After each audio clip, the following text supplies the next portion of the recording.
ایک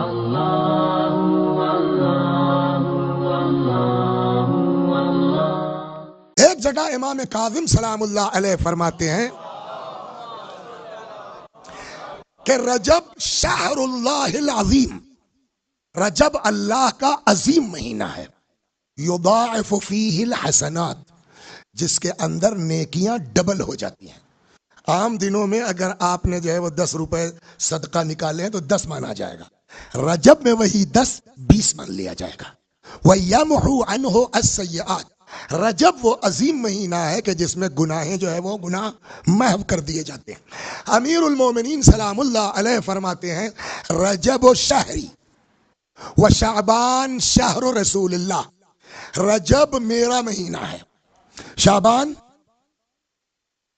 رسول اللہ کا، پھر اس کے بعد ماہ مبارک رمضان وہ بھی روایت ہے امت کا ہے، لیکن اصل کیا شہر اللہ بولا جاتا نہیں بولا جاتا، تو رمضان کی وہ روایت وہی پڑھوں گا میری امت کا ہے کہ رمضان کس کا مہینہ ہے؟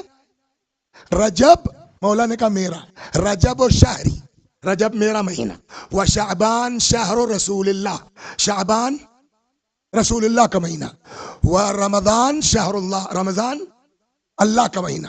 دوہراؤں پھر، رجب علی کا مہینہ، شعبان نبی کا مہینہ، رمضان اللہ کا مہینہ۔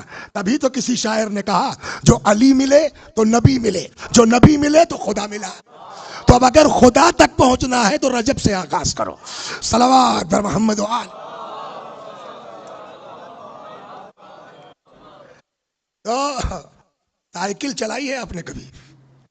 ایک لفظ ابھی آئے گا وہ معصومین نے بھی اپنے، لیکن میں بچوں کو سمجھانے کے لیے رجب کے لیے جو ہے وہ ایک لفظ استعمال ہوتا ہے شہر اللہ الاسم۔ کیا مطلب ہوا اس کا؟ سائیکل چلائی کبھی آپ نے؟ بہت چلائی ہے نا؟ تو ہم لوگوں کے یہاں جو ہے وہ سڑک جو ہے راستے برابر نہیں ہے، میں نے خود چلائی ہے تو اندازہ، کبھی جو ہے وہ سڑک ایسے ہوتی ہے اور کبھی ایسے ہوتی ہے، تو اگر چڑھان پہ چڑھنا ہے تو کیسے چلاتے تھے؟ زور لگا کے، کیا کبھی کبھی لڑکے کھڑے ہو جاتے ہیں اس پر، ہے نا، اور اس کے بعد چڑھتے چڑھتے جب یوں آ گئے اب یہاں ہے تو یہاں آنے کے بعد کیا کرنا ہے؟ کچھ نہیں صاحب، ایک زور کا مارا بیٹھے اور چلے جا رہے ہیں، کچھ کرنا نہیں ہے۔ سمجھ گئے آپ؟ کہتے ہیں رجب کی مثال وہی ہے، اللہ کی رحمت کی ڈھلان کا مہینہ ہے، ذرا سا کرو گے زیادہ ثواب ملے گا۔ صلوات، سمجھ آ گئی نا؟ صلوات